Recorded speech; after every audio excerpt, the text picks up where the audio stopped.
What's up, Hero Stock Nation?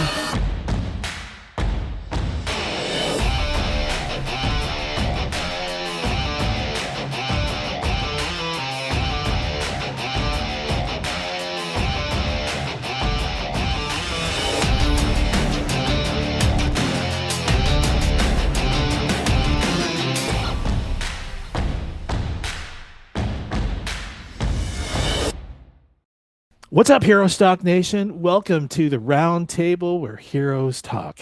I'm Tom Lamog, your host, and Matthew Jones. What's up, buddy? What's going on, man? I'm excited. Are you? I'm really excited because I know when you and I were talking about bringing on our next guest, a lot of people know that I'm a guitar player and I also have taught some of our veterans to play guitar. I never really had an understanding of the connection between music and the healing process that our veterans go through.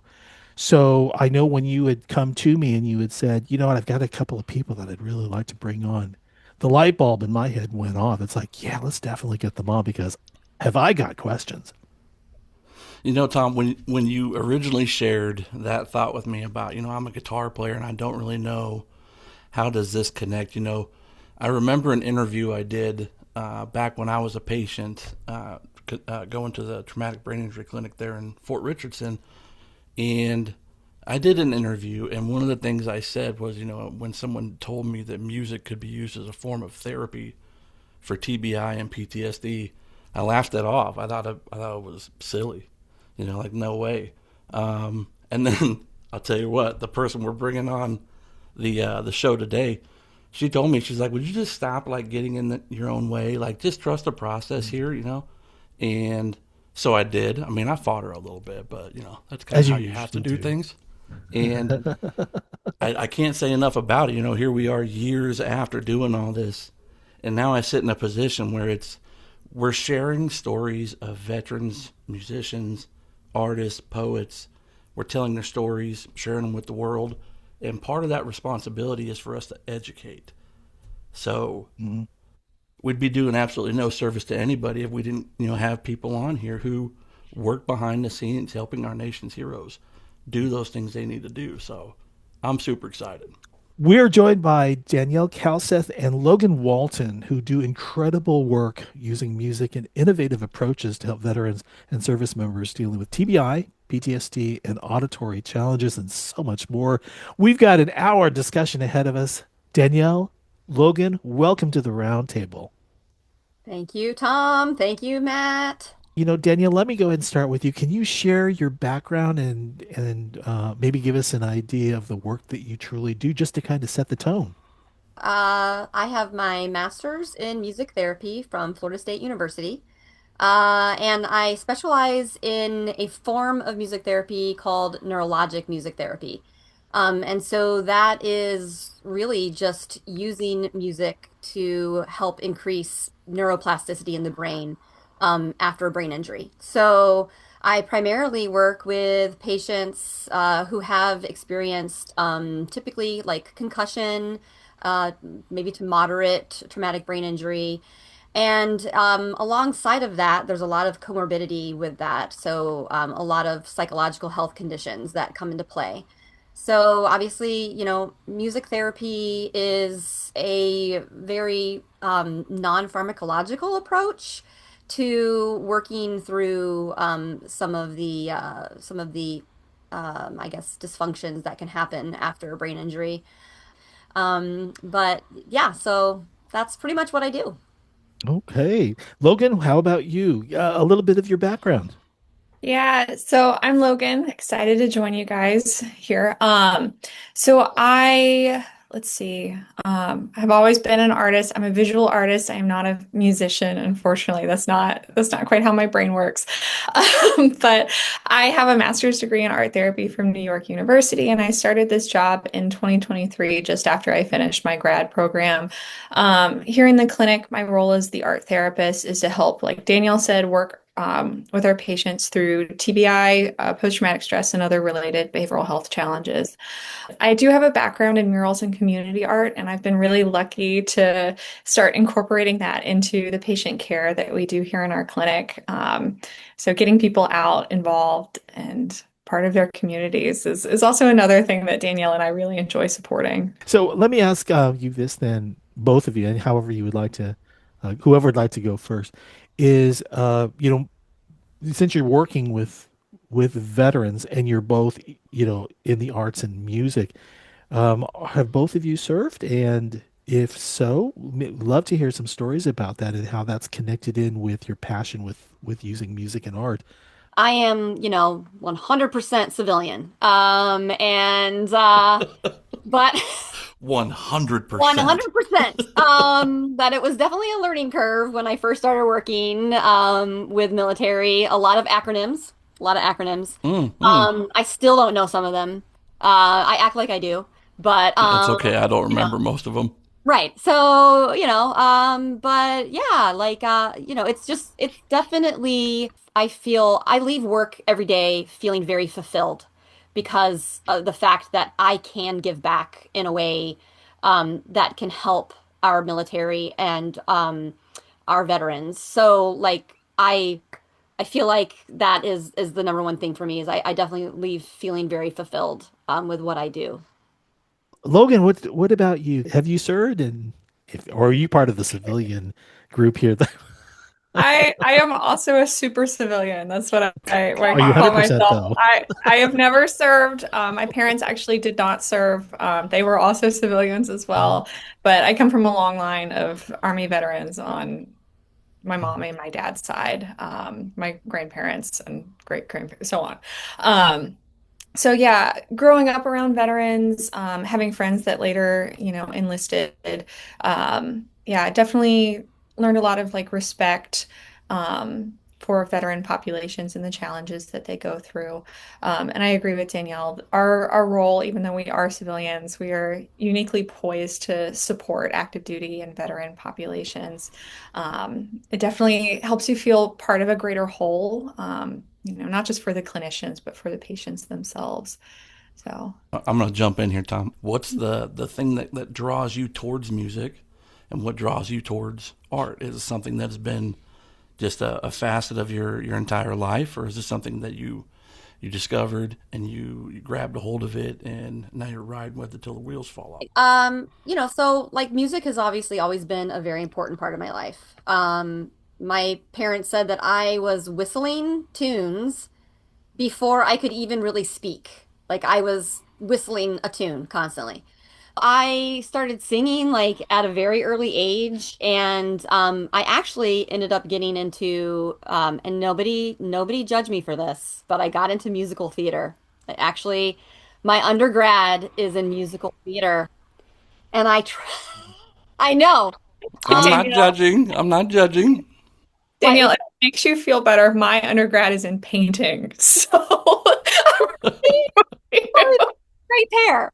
Um, yeah, so Maybe I did musical well, that's theater. fascinating though to me is Yeah. because I mean, I was going to ask, as a guitar instructor, it's like I better know how to play guitar. So I'm having, music theater. It's like that's still pretty demanding. I mean, was it singing or was it writing scores for, for Yeah. singers, stuff like that?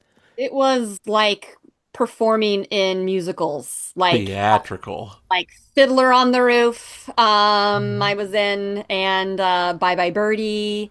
I did a lot of reviews. Like I'm writing this down. I swear. I'm gonna I keep this know forever. it's quite something. It is.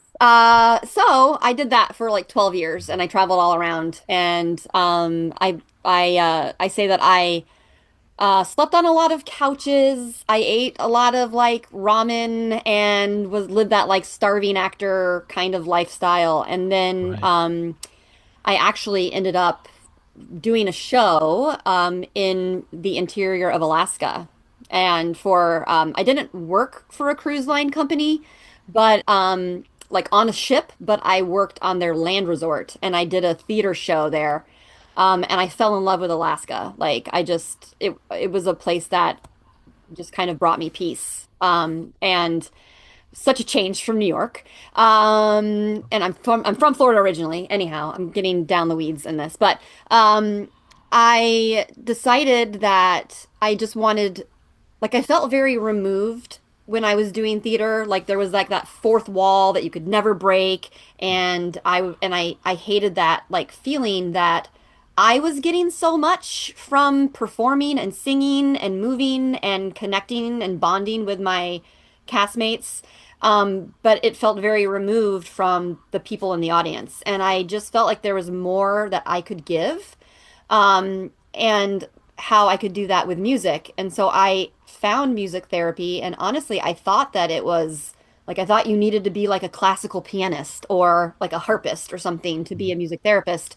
I totally had the wrong I totally had misconceptions that of music therapy. And when I looked into the career and the profession, and I was like, yeah, like hands down, I have to do this. Like this is my calling. And so, yeah, at like 33 years old, I went back to school. I got my master's degree. It was really hard because my brain was moving really slowly. So it was a But change. It was a change from yeah, theater into now I've got to really study music theory. yes. Oh my Uh, God, it was horrible. Um, That's what my students say, just so you know.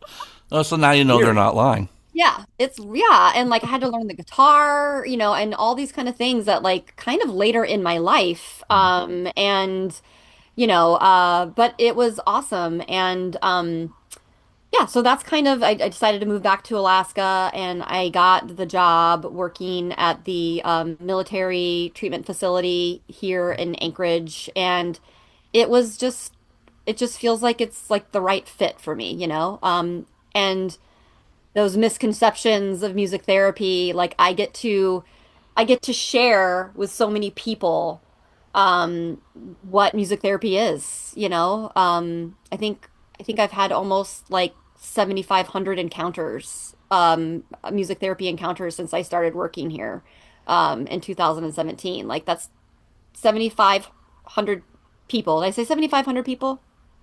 Or 75,000. I can't remember. 100. 7,500 people that have gotten to experience music therapy, like our military and veterans who've got to experience that music therapy. So it's been really awesome. Do you think it's kind of like saying that, when you're doing like musical, theatrical stuff, it was like that fourth wall you could never break. But on the other side of that fourth wall was where that impact had to happen, and that's probably what you felt like. Yeah. That's where I should be. So Yes. Like I really cool. like Did I it feel feel like you were back on the stage with them sometimes, where it's kind of like I want you to learn how to sing a little bit because this is something that you felt you could express music through is through singing, or is it something that's different? well, it's funny that you asked that, Tom, because what what I do, well, part of the initiative that Logan and I work for, part of it is going from clinic to community. So I designed a kind of a community engagement program in Anchorage where I take my patients out into the community and we perform the music that we work on in our clinical jam session. So we get to go share the music, and we do this with we go to like our domiciliary here in town. We go to an assisted living facility for veterans. We go to Chris Kyle Patriots Hospital, go in inpatient there and sing and play music for them. And it's all, my patient selected music that they get to go, like we work on in our clinical jam group, and then we go share it out into the community. So there is an element of performance, although that is optional, although highly recommended. Mhm. I mean, it feels I like And when Matt's you're still able to there. take uh, when you take the skill that you're passionate about, you were going through music theater, and you obviously loved it. There was such a passion for it, and it must be a wonderful feeling to say now that I am with music therapy and doing all of these things with these members in our community, our veteran community, there's got to be this connection, this real passionate, this authentic connection between yourself wanting to do this rather than it's just a job. Hmm. Oh, for sure. Totally. I mean, all the time. How rewarding that must be. Yeah, it is. So from an art standpoint, how are you able to go ahead and take the passion, Logan, of the arts, um, and do the same thing, or maybe it's something similar, not necessarily how Danielle does it. Maybe you can share how you do that with the arts. Yeah, I mean, similar to Danielle, I have a background that is very much rooted in art, whereas hers is in music. And you guys are right. I really think it is just the deep appreciation for the craft. I mean, art historically throughout my life has been like a friend and a diary and a way to connect to other people. Um, and so I think understanding just how powerful art can be and, during my undergrad, I was able to actually worked as a studio intern for a muralist in Philly. So we were working directly on these like very large community art projects, and just seeing the impact that the art had on the neighborhoods that the murals were placed in, seeing people come together just to design the artwork, and have themselves and their stories reflected in these building size pieces of art, was really beautiful, just how it could change the landscape of the neighborhoods. Um, so I knew that was something I kept wanting to chase. And so I, of course, pursued art therapy. Um, Sorry if this is a roundabout way of answering your question, but yeah, I think having our own relationship with our art, with our craft, just allows us to share that with the patients. I mean, our ultimate goal here in the clinic is, well, of course, to return our patients to duty, but to also set them up for the skills for future success. And whether that is through the art or the music or community engagements like our community cafe. When you speak of arts, is Mhm. this like drawing, painting? Is that how you define art? I mean, could it be photography? And I mean, we have literature. I mean, people who have written Mhm. poetry. It's a very like loose and nebulous definition. I call it Yeah. like visual art. Um, Obviously, I'm not sitting here in my office, strumming a ukulele like that. That's Danielle's job. Could Um, be. maybe. We could show Um, you. Never too but late. I mean, at least here in my office, we do a lot of painting, we do a lot of drawing. Our art therapy program, luckily, we have a lot of like structured assessments that we can use to assess treatment goals, patient needs, things like that. So oftentimes when people first come into art therapy, I'll have them do, for example, like our Bridge with Path assessment. And that is designed to assess life transitions, kind of where somebody is at in their journey, any blockages, obstacles in the way, how are we going to get this person from point A to point B? And that is a really great way to just kind of set the bigger picture for treatment moving forward. And then from there, we may get into specific work on developing those adaptive coping skills for managing stress, anxiety. We may, depending on patient needs, have to do some trauma processing. In art therapy, we do a lot of mask work. One of the first things you probably see is all the pictures of the masks that they do.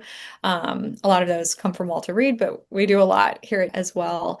And they're a really great way of allowing the service members space to examine, the impact of their traumatic brain injury, of post-traumatic stress.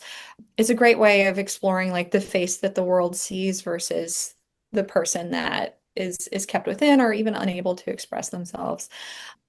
And then from there, we may get into further trauma processing or I don't know, the sweet spot for art therapy, at least, is anywhere from like 10 to 12 sessions. And so we may have to terminate treatment after that and, start encouraging our patients to build those community supports, like going to community cafe or coming out and doing group work or mural projects. Why is this need so prevalent with veterans? I mean, I'm Now just we're curious because this goes back to Tom. We want you to come teach guitar, and here's why, without really going deep on that. And then it's like, I understand veterans aren't the only ones, but obviously you gravitated towards our veterans, which is honorable. And I'm just curious, um, you know, of all of the groups in the community that are out there, it's the veterans that stood out, just like it was for me.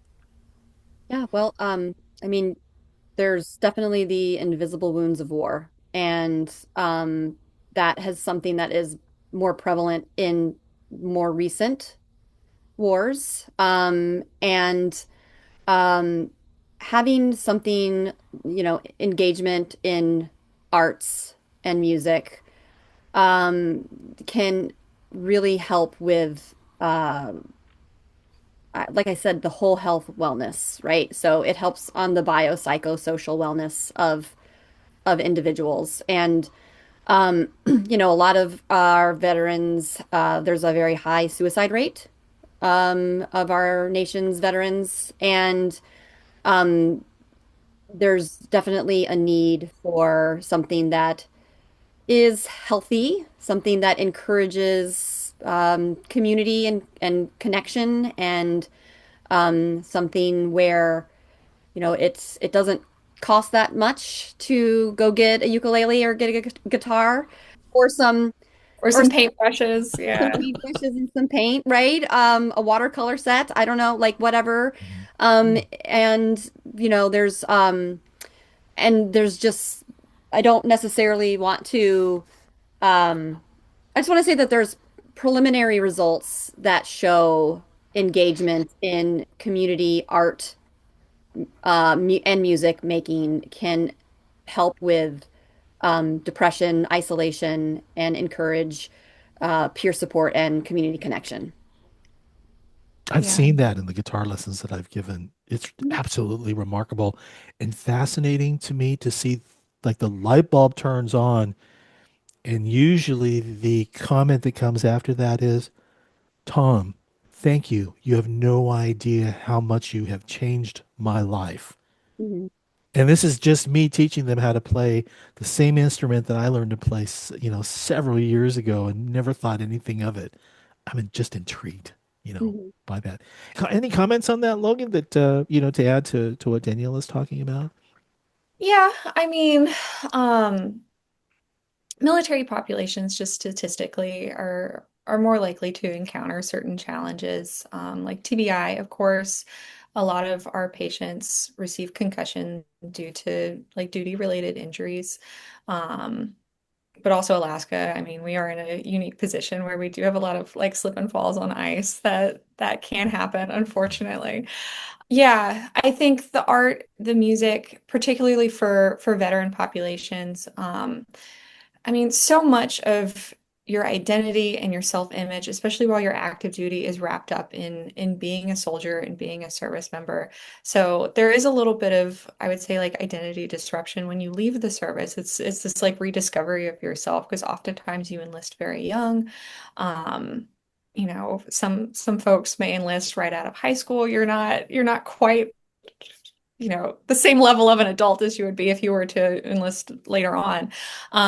So you don't really know, what life is going to be like most of the time. And it can be incredibly stressful so that, um, what is the word I'm looking for?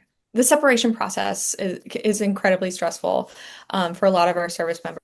And so I think the art, the music, one is just, of course, a tool to process those feelings and those emotions. But then really the community engagement piece, it's finding that like-minded group of people who are either currently going through those challenges or who have been there.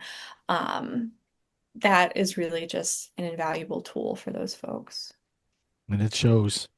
I know I can speak to those students, those veterans that I've worked with, and even the ones that I'm not teaching, but it's tied into music and the arts. We've had a few guests here who expressed, just what both art and music have done for them, and it's just a remarkable story. Thank you for educating me on what it is that you both do. I do have to ask, and I mean, partly because I know the answer, but I do feel obligated that some portion of these episodes is a requirement for us to teach the masses out there who are listening. Somewhere out there, there is a buddy who has got a friend who served in the military and some things are going weird and he doesn't quite understand what's happening. You know, he knows his buddy served. What are some things to look out for? Those are some things that we can provide to our listeners. So I just want to kind of take real quick and jump back to something that Danielle, you had mentioned at the beginning of the episode. You mentioned the word comorbidities, right? What exactly does comorbidities mean? That means having more than one, um, I guess, diagnosis or symptom or something happening at the same time. So, for example, Logan and I see a lot of patients that have comorbidity with TBI, with PTSD, and oftentimes pain. So, there's a lot kind of happening with the service member and veteran. Okay, Sorry, Logan. that was a clinical term. That was a No, that's good. okay. Logan, Yeah, what's yeah. comorbidity mean in like the art world, It's not the probably means music the world, same the thing. art world. Essentially the same thing. Same thing. Yeah, it's Okay, it's less like the art world and more so just like the okay. the mental health world. So what I wanted to do there is I wanted our listeners to hear that there's really no difference. Comorbidity Oh, means that there's going to be things that they're experiencing or things, symptoms and side effects from their potential illness or trauma that mirror each other. So it's very hard to kind of map out which is causing which. absolutely. So, in saying that, would it be fair to assume that many of the patients who come to, or maybe not many, some of the patients who come to the music therapy program also attend the art therapy program? And if they do, what do those programs look like in terms of length? And how are those assessed? Who's the best candidate for which one? Sure. Yeah. So, I would say Logan and I have some patients that are kind of shared patients. I will speak for music therapy and then Logan can talk for her art therapy. But music, because I do neurologic music therapy, pretty much situated in a TBI clinic, I do a lot of music interventions that address cognitive impairments. So, we're talking like memory, we're talking executive function, focus and attention. So, all of the more cognitive kind of dysfunction that a patient could be experiencing, music, getting engaged in active music making is a great way to fire up those neurons in the brain. However, I do oftentimes work with patients with more behavioral health needs. And with music, the way that we address that, obviously, getting on an instrument can help improve mood. But also we do songwriting for emotional expression. Drumming is excellent for emotion regulation. I will help with breathing and relaxation, so for anxiety and stress management. And yeah, I mean, I feel like that's really kind of covers it. But I would say a lot of my patients definitely have more of that cognitive impairment when they're coming in. Okay, so when you're saying cognitive impairment for our listeners who maybe are concerned about someone who is close to them, what would you say are some things that maybe they should look for? Like some identifiers that would, kind of, maybe specify to them that hey, maybe I should, recommend or maybe talk to them or suggest, we're seeking some kind of therapy like this. Well, so for patients, when I think about like the veteran population specifically, um, people's brains they're very malleable, so they can heal. Like your people's brains can heal. And I'm speaking mostly about like mild concussions, right? So, it it's not often that they will be experiencing tons of cognitive impairment, 7 to 10 years after their brain injury.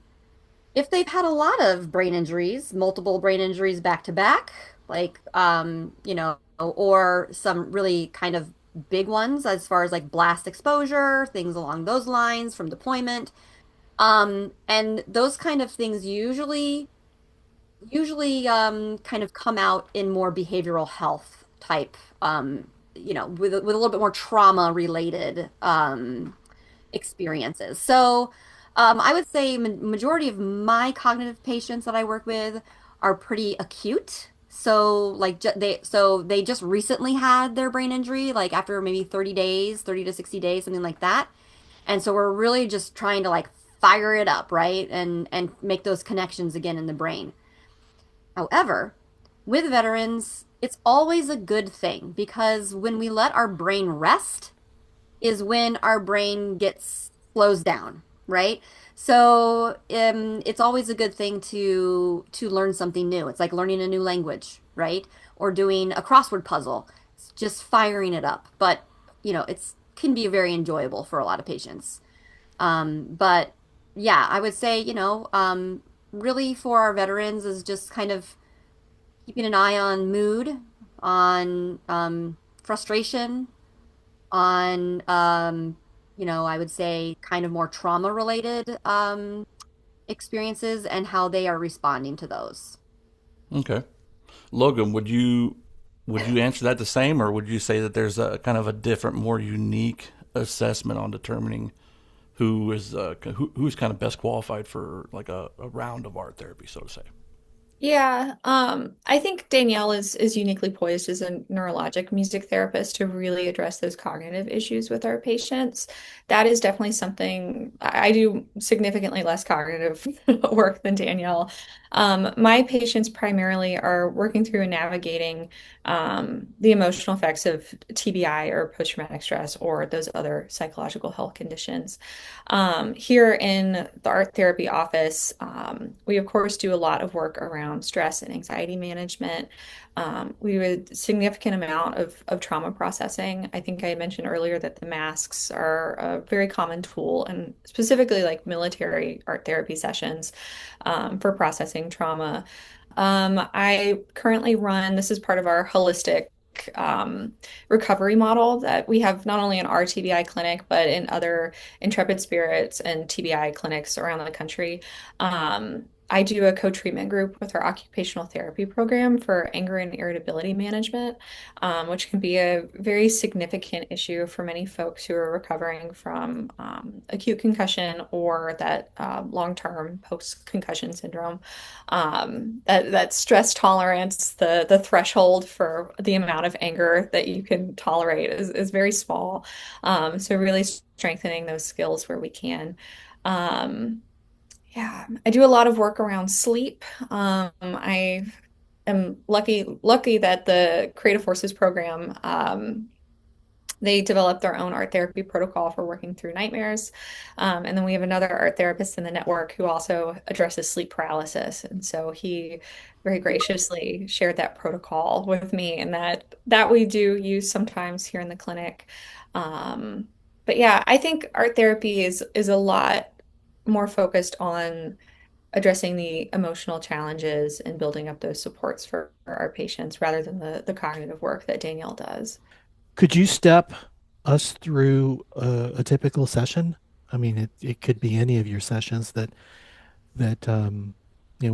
what can we expect, or maybe a veteran expect when they go through any of your sessions? Maybe just take a moment to step us through that. Yeah. Um, yeah, for example, if I was, you come into my office as a veteran and you're about to start a trial of art therapy sessions, I would have you come in, I would introduce you to the art therapy room space. I would show you guys, but in art therapy, the art is actually considered an extension of the patient, and so that is private. But yeah, I'm a big stickler for consent when it comes to disclosing patient artwork or imagery Absolutely. Okay, that's because it's understandable. therapeutic. It's made during the therapy process, so we have to honor it and respect it. So that would be one thing that I really do like to I'm reiterate so and glad that you enforce. said that. I really am. All those people who Good. think like their business is going to be aired on, the everyone's news channels or whatnot. Like, it Mhm. makes me happy to hear you guys say that you protect the artist's privacy. So Yeah, That's yeah. And awesome. I tell my patients, everything that we make in here, it's yours. If you want to throw it in the trash can when we're done with it, that's your choice. If you want to take it home, that is also your choice. Or if you wanted to display it on the wall and have someone who comes in for treatment after you be able to see it and resonate with it, that is also something that they can choose. Yeah, giving them as much agency, them being our patients, agency and control over the artwork. I tell them, my office locks. People are not allowed in this space, unless I let them in for therapy. So big like stickler for that. Um, so yeah, I would have folks come in, explain the space, explain, how art therapy works. It touches on different parts of the brain than traditional talk therapy. So that's why it's a really great treatment modality for TBI, but also that kind of like holistic treatment model. Um, I would, of course, I think I mentioned earlier, like the bridge with path assessment. That's one I've been doing a lot with my intakes recently. And that's a really great way of working with someone and developing treatment goals, things that we want to work towards. During the course of that art project, I'll, explain all of the art materials that I have. Oftentimes we do a quick demo, so I'll show people how to use the materials, how you can layer things and blend things to get certain results. And a lot of that is kind of like norming the fact that not very many people identify as visual artists in this day and age. Most people make art in elementary school, and it's something that is then stopped at some point, and we leave it in school, and we don't pick it back up in adulthood. So it makes sense that, those artistic skills have stagnated a little bit over the years. So it really is just a lot of like validating and giving people the grace to have fun with the art and to explore rather than to place so many expectations on themselves. It kind of reminds me of our conversation with Tommy, who was a writer, a poet. And I know one of the questions that came up was how do you respond to poetry as stupid, right? Oh And man. yeah, and I mean, yeah, guitar is certainly cool, and being a musician has its perks. But Yeah, if well it, this guy came back with, what do you tell these veterans who are like having second thoughts about art, artwork? What do you tell them? Mhm. At least in my clinic, I ask them, where that judgment is coming from. Is it coming from hearing people around them call art stupid? Is it feeling silly while you're making the artwork? Mhm. Um, I don't know. Sometimes all it comes down to is like allowing themselves to give themselves permission to have fun and make the art. I don't know, Danielle, how do you counter that in music therapy? what So did you tell me? I probably just said, why don't you just try it and give it a chance and Yeah, I make think it was maybe a little more direct, like, hey, probably. shut up and just Um, try it. no, but Ooh, okay. I probably said, why don't you, there's no harm in giving something a shot, right? And then if it's not your thing, then you don't have to do it anymore. But if you find even an ounce of benefit in it, then why not? Yeah, I guess you could say is that it turned out it was my thing. So It turned out it was your thing. yeah, So it was my thing. now, look at you now. Yeah, look Did at you me now. point him towards guitar? Oh no, No, Matt, no, Matt, Oh. Matt, you share your story. no, I'd been playing. I'd started playing. I played a really sick air guitar right out of high school. I mean, you're not going to Um, find many people yeah. in this town in southeast Nebraska who can play a mean air guitar like me. Um, Are there but pictures? no, I'm I mean, sorry, that's a private question. there's no pictures. We didn't have pictures back then. This is like 40 years ago, Tom. Cell phones weren't real. Oh Um, boy.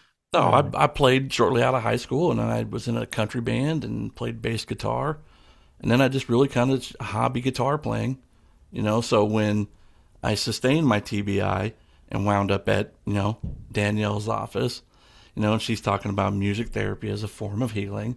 I'm not gonna lie to you, listeners. I thought it was weird. I thought it was silly.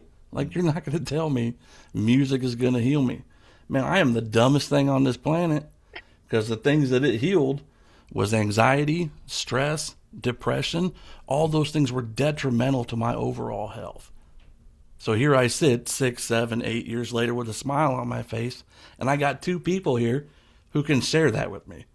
So, yeah, I'm telling you, just accept the possibility that the coin isn't tarnished on the other side too. Yeah. So, I love Matt's story. He was you were a little resistant, but yeah, yeah, a little bit, a little bit. you look at you now, you know. Yeah, look at Success, me now. success story. I do want to ask you a question. I want to jump right back on topic here because I know something that you made me do, and I want people to Oh know God. about this, is including the patient in I guess, kind of the overall recovery process and the way that they can kind of view their journey from maybe an outside perspective. And one of the things that you had us do, I want to say it was a National Endowment for the Arts Summit, and it was the first time I had to get up and play in front of people. Hmm. You know, I mean, I'd played in front of people before, but I was super nervous. I thought I was gonna have a panic attack. Hmm. You know, and right before we went up there, I remember you handing out a sheet of paper, and on that sheet of paper were these questions. And these questions were very kind of, how do you feel right now? Like oh my God, the room's gonna blow up. I don't know. It's all crazy. It's all chaos. And then afterwards, she would have us fill it out again and see how we felt. Now a lot of the questions we still felt the same. It was too soon, you know, but there was the opportunity for us as patients to be a part of the healing process and kind of track it by doing that. So my question is, Danielle, do you still do that? And Logan, do you have something kind of like that you do with your art therapy? Yeah, so I typically try, obviously, to get patients to learn how to regulate whenever there's like a performance in the community, no matter what, people are going to get, nervous. I get nervous, right? And I've done it for so long. Yeah, Um, knees weak, arms are heavy, yeah, vomit on my sweater already. right? Exactly. Yeah. And so, I really encourage participants to, connect to their breath, like be mindful of their body, be mindful of their breath, use their breath to relax, to calm. And positive affirmations are huge, right? Talking yourself into things, talking yourself through things is very important in a positive way. So I think just a lot of that. Yeah, I mean, I still do that. And then afterwards, obviously, we'll kind of debrief, like, what was that like, and what tools worked to help manage your anxiety and your stress? Like, how could we do it different next time? Or what went right? What were some things that we want to improve on, right? Is just bringing awareness to the experience and bringing awareness to our bodies in the experience. I like to do that a lot with my patients. I think one of the things that we had Tommy Logan. I'm gonna let you answer this, but something that Danielle said kind of made me think of this. Tommy, the author from Battle Creek, Michigan, we had on here, he said that recovery is a very inside job. You have to be willing to do the work. So, I mean, if I just say I want my life to change and I commit nothing to it, then it won't change. So, yeah, having a portion of that responsibility fall on the patient, to kind of, hey, if we are going to do this, we are going to do this. It's not me. It's not just you. It's we. So, True. Logan, how would you answer? Um, I mean, similar to Danielle, a lot of the art making, the active art making, it's very sensorial. I mean, it's taking in these materials in your environment, manipulating them. So there's a great deal of, tactile feedback, visual feedback, of course. Occasionally you'll get some art materials and techniques that are a little bit more auditory, but that's definitely Danielle's Danielle's piece of the puzzle. Um, yeah, developing those skills for emotional regulation, interoception. Um, I mean, that's huge, not just in TBI recovery, going back to that anger, irritability piece, knowing what's going on inside. I mean, knowledge is power. Understanding it so that you can then use these tools that you learn in session to regulate and to cope. Um, yeah, I think that's my answer. Okay. Can't think of anything else. So I think so. We've touched today quite a bit on traumatic brain injury and how these forms of creative expression can help with stress, anxiety, nervousness, maybe confidence, maybe kind of how they see themselves or how we see ourselves as people as we deal through trauma. Um, Back to the comorbidities, would you say that in terms of PTSD, these creative forms of expression combat the same way that they do for things like traumatic brain injury? Well, okay, so trauma is in both TBI, traumatic brain injury, and post-traumatic stress. And I think that a lot of them, well, I know TBI really goes hand in hand with PTSD, right? There's I would say even down to somebody slipping on ice, right? They're going to be nervous and maybe even traumatized if they have to walk on ice again, if they've ever fallen on ice, right? I know Mm-hmm. this because I've fallen on ice. So there I think there's levels to the traumatic impact of the traumatic event, right? So um I guess that would be the answer I would say for that one is that yes, I think that they go hand in hand. Now, not, and but not all PTSD comes from a TBI, right? Yeah. But typically with a TBI, there is going to be some sort of level of trauma from that experience of your TBI. Car accident, fall, blast, a jump from a bad parachute jump from an airplane, all of these things are going to leave some sort of lasting impression on when and if you have to do that activity again. Okay. So it kind of all really just kind of depends on the severity of Hmm. the injury, Hmm. um, and the trauma, or the I guess you could say that the trauma of the event that would kind of cause certain things to work better in other areas. Whereas maybe the explosions or whatever that I experienced caused the TBI, but I'm not comfortable with outward forms of expression like music. So I choose something that's maybe a little more inward, a little more kind of emotionally connected to myself, where it'd be something like art therapy. Um, Yeah. so yeah, I'm just Yeah. I'm curious as to how do you measure whether you're combating those things like anxiety, stress, depression, and nervousness. Is there a way that you can see that happen when you're in a session with somebody?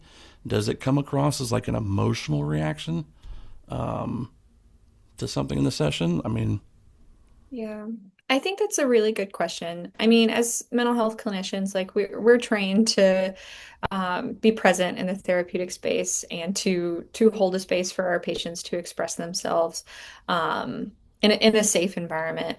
I will say though that because art therapy, music therapy, dance movement therapy, the other creative arts therapies, they're very qualitative things. They're things that we feel and things that we know change our lives.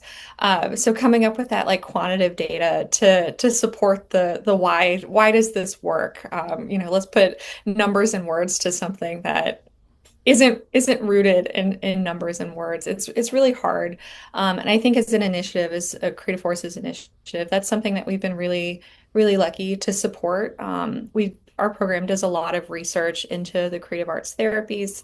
Like I said, putting that quantitative data, the number and yeah, letters to it's why hard it to works. throw a how it quantifies. Yeah. I ask that because I know for Tom and myself, we write music and we create these melodies and we structure songs, and one of the things that we always ask ourselves is, how do we know if a song is done? Well, I mean, one of the units I use to kind of measure whether I determine a song is done is, has it made an impact? Do I see an emotional connection from somebody who's hearing it? Hmm. So, from the therapeutic side of this, I mean, you guys really are kind of expected to be these superheroes, but your guys' training and your education really allows you to kind of see the things that most people don't see. So, I was kind of curious: is do you see those kind of breakthroughs happen? How often do they happen? And maybe if you can, don't go into specifics about it. Maybe you guys can talk about one specific breakthrough that you experienced with a patient that just kind of, elicited emotional reaction out of you, kind of, fed that why. Hmm. I'm gonna just kind of touch on like actually like researching the impact of creative arts therapies because it is a difficult thing to do, and I remember when I took a research course in my master's program how difficult it is to research something like music therapy because it's not like you can take a patient and say, okay, we're not going to give you any other treatment. You're not going to get any pain medication. You're not going to get any psychotherapy for your PTSD or, whatever. You're just going to get music therapy, right? That would be very unethical to do to a patient. So it's very hard to pull out like what did the music therapy, what was the change that the music therapy did, right? What was the impact? Um, and that is something that we have been working on finding ways to research the healing benefits of creative arts therapies. And I would like to talk about the initiative at some point here and kind of share a little bit about the initiative because there is a research component to the Creative Forces Initiative, and it's very interesting to read. There's 23 peer-reviewed publications in the Creative Forces Research Inventory, and it's growing. So I'm doing two right now. We've mentioned in our conversation Creative Forces, and Creative Forces is an initiative, and it's a partnership between the National Endowment for the Arts and the Department of War, and actually the VA. And it places creative arts therapists, so like myself, music therapy, Logan with art therapy, and also dance movement therapy, in military treatment facilities nationwide. And so it seeks to improve the health and well-being and quality of life for our military and veteran populations who are exposed to trauma, and as well as their families and caregivers. So it's a really special program, and there is a community component, and there's actually a music therapist at the Omaha VA. Um, Mm-hmm. I think I've met her. Kirsten Meyer, yeah, so she's there at the Omaha VA. And yeah, I just, it's well, right now there's Creative Forces has a total of 12 sites, seven in the DOW and five in the VA. So, it's just a really special thing. Yeah, so I just wanted to just share about that and just let everyone know that um, it's a really awesome initiative. That's why I'm here. That's why Logan's here, and we're doing the work and hopefully making the impact. Well, Danielle, I got to tell you, in the episodes that we have done prior to having both of you on the show, your names have been brought up, okay, by people that we have had on the show. So we've always known we're coming for you, So, yeah, it was always a goal to have you on here and to share firsthand experience from doing those things that are making impacts with veterans, and Logan, I think it's awesome that you guys are this team, and you guys are back and forth, kind of battling through it. And man, I'm so excited. Tom, All right. Tom, I told you they were cool people. I told you. Oh, for selfish reasons for me, it's like I'm so glad you're here to answer my questions. But I won't quiz you like Matt's going to when we end the program. And Oh my gosh, that's awesome. Yeah. All right, so the Creative Forces website is www.arts.gov/initiatives/creative forces creative dash forces. So it'll be good to put that in your description. God, we are so appreciative to have you here. Well, thank you for having us. I also And just want to say that my opinions are my own and do not reflect the views of my employer. okay. Yes, I agree. My opinions are my own. Yeah. I'm trying to Danielle, remember if you even mentioned your employer, which is like I didn't did you Well, ask it did. Matt? Somehow that felt oddly Did you rehearsed. ask? Did you ask Matt? Good So I will Lord. wait, hold on. I will say one more thing. Let me say it Yeah. real nice. Let me say it real nice here. The Creative Forces program places creative arts therapies at the core of patient-centered care at clinical sites throughout the country, including telehealth services, and increases access to community arts and activities to promote health, quality of life for military service members, veterans, and their families and caregivers. Creative Forces is managed in partnership with the Henry M. Jackson Foundation for the Advancement of Military Medicine and Mid America Arts Alliance. yeah. So if you are interested in finding an art therapist in your community, I think similar to music therapy, there's not very many of us, but it is a growing field. You can go to the American Art Therapy Credentials Board website, I believe, or the American Art Therapy Association, excuse me. I will send you a link to it. And there they have a little section where you can search for providers. So you can find licensed art therapists, I believe by state, location, somehow like that. So you can find us around. Yeah, and same thing with music therapy. It's American Music Therapy Association. Just Google search that and you can do a locate a therapist. And dance movement therapy also. We don't have one of those here in Anchorage, but there are some within the Creative Forces network. So if you're not near a Creative Forces site, you can look up the Dance Movement Therapy Association website and find one of those too. For the veteran who's not quite wanting to make that step, is there a message to them to kind of guide them to you? Just give it a shot and see how see how you like it. And if you don't like it, you don't have to do it. Or, there's a lot of ways to engage. I'm just gonna speak like for music. There's many ways to engage in music. You don't have to take, formal lessons. You don't have to I mean, these days there's so many things online that you can learn. You can literally learn an instrument on YouTube if you had time and wanted to do that. You could grab a drum like a bongo or a djembe off of Facebook Marketplace and crank up your favorite song and just jam out to it, right? It doesn't even have to be a professionally trained situation. It's just the active engagement in, and I think that you could reap some benefits just doing that alone.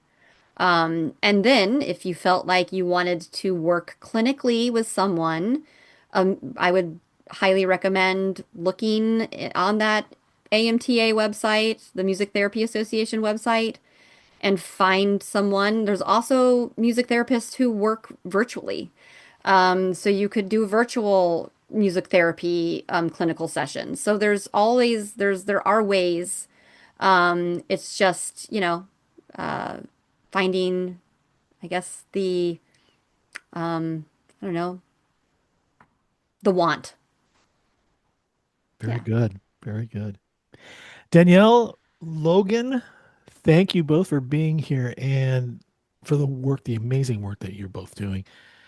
I guess the takeaway from this is not all struggles are visible, as we had mentioned at the top of the program, and it's just so powerful to see how both music and the arts really can help. And for anyone who's listening, if this sounds familiar, just know you're not alone. All right, Matt, let's wrap it up. Everyone, thank you again for joining us for another episode of the Roundtable Where Heroes Talk. I'm Tom Lamog with Matthew Jones. Keep the conversation going, folks. Keep honoring your heroes.